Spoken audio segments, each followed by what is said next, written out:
Lesson 7.4, Sum and Difference Formulas. We'll use the sum and difference formulas to evaluate trig functions, determine angle measure, and solve trig equations. These formulas will be useful when finding exact values or exact trig values other than the specific 16 locations from the unit circle. Here's how it works. If you're given an angle measure that's unique to the circle, what we want to do is actually find two angles from the circle that would combine to get the angles that are following. Now each of these should have a degree symbol there. I'm not quite sure why I didn't have that. So go ahead and add those in if you would. Well, maybe. Add those in if you would. Well, that works out. And let's see what we can do. If we have 75 degrees, I know that's somewhere in this area over here on the right, but it's not one of our 16 specific locations. So what your plan is to try to come up with two angles, either by adding or subtracting, that equal 75. It's pretty easy to come up with 30 degrees plus 45 degrees. And you could even rewrite that 45 degrees plus 30 degrees, and that would give you 75. So our goal right out of the gate is to come up with two angles that get the angle we're actually looking for. Now, if you have negative 15 degrees, for example, B, we have to make sure that we take a bigger number or a smaller number and subtract a bigger number. For this one, we could do 30 minus 45. And it will matter whether or not you choose addition or subtraction. 165 degrees, if we look at our circle, we could try maybe something like 45 plus 120. So you can utilize any of the locations on the unit circle, and you want it to be addition or subtraction. Here are the 6 sum and difference formulas for sine, cosine, and tangent. Notice each one of them is slightly different whether you have addition or subtraction. And they all involve kind of working with each other. So sine of u plus v, we have a product of sine and cosine plus another product. Minus, we do the same thing, and then we subtract. Look what happens though with cosine. Now if you had addition initially, you would take the two cosines, the two sines, but then subtract them. So you do the opposite operation with cosine. And if it is subtraction, you take those same products, but then you add them.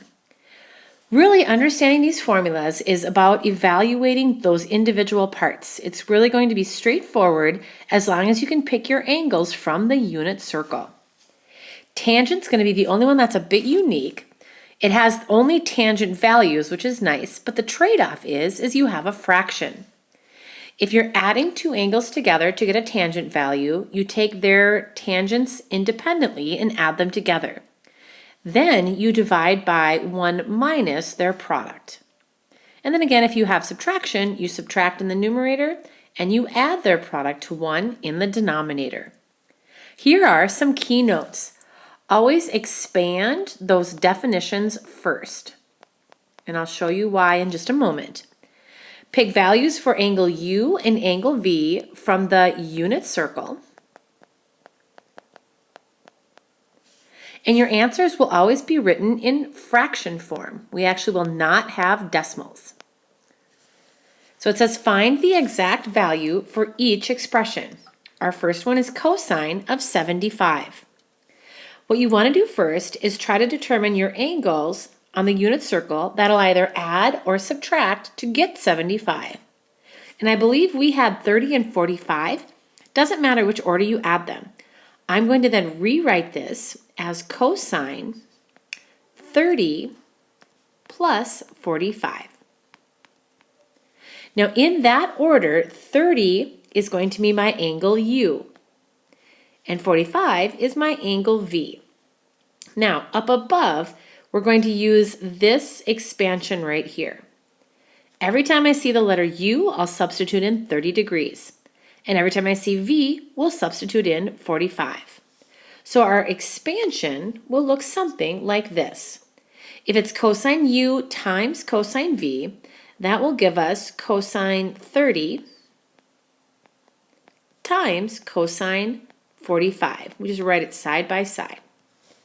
And then it's minus. So again, watch the definition. You'll have it in front of you, so just be careful. We're going to do the same thing, but now we have sine times sine.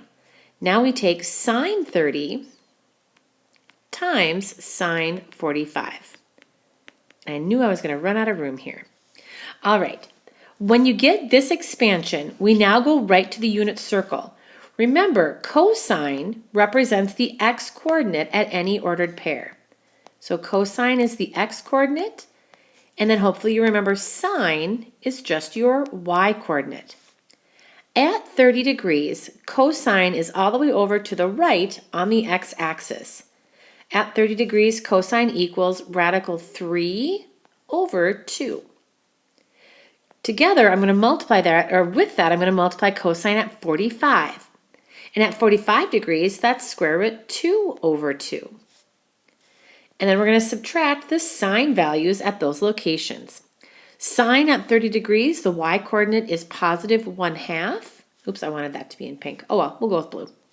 And sine would then be square root 2 over 2. We can simplify these products by multiplying the insides together and the denominators together. Square root 3 times square root 2 would equal square root 6. 2 times 2 is 4. In the denominator, same kind of idea, or in the denominator, in that second part, we have 1/2 times square root 2 over 2. So 1 times the square root of 2 would be square root 2, and 2 times 2 would give us 4. We have a common denominator that will allow us to combine our numerators. Square root of 6 minus square root of 2 are not like terms. What that means is we have to leave it as that subtraction problem. And then we write it all over the common denominator of 4. That is the exact value for cosine at 75 degrees. You could verify that by making sure your calculator is in degree mode, type in cosine 75, and you'd get a decimal. Then type in the square root of 6 minus the square root of 2, press enter, divide by 4, and you get the same decimal. This is just the exact version for that decimal approximation. Let's try the second one, sine of negative 105. Again, the first thing we need to do is determine how to generate negative 105 with values from the unit circle.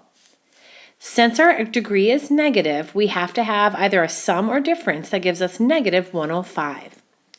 If we think 45 degrees minus 150, we would get negative 105. That means we would rewrite this as sine of 45 minus 150. And again, using our rules up above, anytime we see that first angle, that's going to be the value for u. The second angle is v, and we're doing the subtraction problem. So up above, if we look at sine u minus v, we're going to expand this with 45 and 150. So notice it's not negative 150, v just equals 150. This will be sine of 45 times cosine of 150. And then the rule for sine, if it's subtraction in the parenthesis, it's subtraction when we expand it. And then we'll do cosine u, which is cosine 45, times sine v, which is sine, I'm going to run out of room here, hang on. There we go, that's just enough. Sine 150. So there's our expansion. You have to do that first, and then we utilize our values from the unit circle.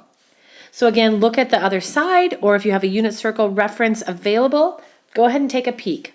Sine at 45, we've already done this one. This is pretty easy. That's just square root 2 over 2 times.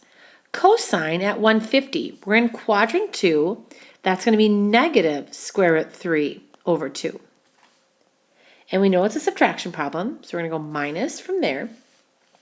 Cosine at 45 is again square root 2 over 2. And sine at 150 is the same as sine 30. It's positive 1/2. When we multiply our products together, 2 times negative square root 3 would be negative square root 6 over 4 minus square root 2 times 1 over 4. And then we combine our fractions. Negative square root 6 over 4 minus square root 2 over 4 would be negative square root 6 minus square root 2 all over 4. And again, what we're looking for is the exact value. So we're not plugging in sine negative 105 on our calculator. We're finding our answer in exact form. And then there's tangent. Tangent's going to always throw kind of a little kink in the chain because of the fraction. So let's see what happens. We now have tangent of positive 105. You can generate 105 either by addition or subtraction.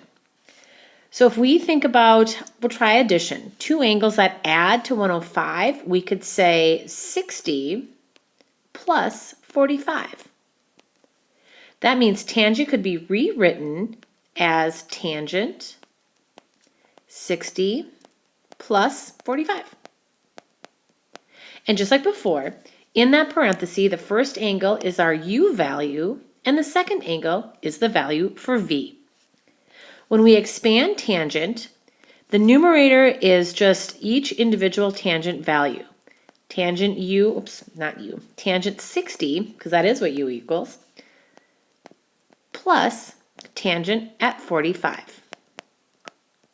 All over 1 minus the product of tan 60 times tan 45. This is where things get a little tricky because remember, tangent is y over x. So tangent is y over x, and we have to remember our values from the unit circle to help us. I'm just going to make that x a little easier to read. So I know you may not have a lot of room left over. Try your best to make this fit in your screen. At 60 degrees, y over x would be square root 3 over 2 divided by 1/2. And if we did keep switch flip, tangent at 60 just equals square root 3. Plus tangent at 45, some of you may remember this answer. We did this quite a bit. If you have y divided by x, those two fractions are the same, and that equals 1. In the denominator, we have 1 minus their product. So again, tan 60 is square root 3 times 1. So in theory, when we combine like terms, there really isn't a lot to combine. We have square root 3 plus 1 all over 1 minus square root 3. Nothing cancels because we have addition and subtraction. And the other trade-off is we have a square root in the denominator. To rationalize with 1 minus square root 3, we have to actually FOIL 1 plus square root 3 instead of just square root 3. If you do that on the bottom, guess what? We get to do that in the numerator as well. So we have to FOIL the numerator and FOIL the denominator. No one said tangent was ever going to be easy to work with, so let's see what we can do. If I FOIL the first, in the numerator, if I FOIL radical 3 plus 1 times 1 plus radical 3, we would get radical 3 plus radical 3 times itself, which equals 3, plus 1 times 1, plus 1 times radical 3. And now we do have some like terms. The 2 radical 3's would be 2 radical 3, and the 3 plus 1 equals 4. That's as good as that part gets. If we FOIL the denominator, remember our goal is to cancel the square root out. So let's see what happens. If we take 1 times 1, we get 1. 1 times positive square root 3, negative square root 3 times 1, and negative square root 3 times positive square root 3. A negative times a positive equals a negative, and square root 3 times itself equals plane 3. True to form, we have a positive radical 3 and a negative radical 3. They cancel out, and that's what we said we needed to do. 1 minus 3 equals negative 2. Now take a look at reducing the fraction. We have a 2 on the outside over here. We have a 4, and we have a denominator of 2. We can divide all of them by 2. This 2 becomes a 1. This 4 becomes a 2. The denominator becomes negative 1. That gives us, we're almost there, radical 3 plus 2 over negative 1, or negative radical 3 minus 2. That would be the exact value at tangent 105. And I think that's a pretty good stopping point for us. So please make sure to submit a picture of these notes for credit.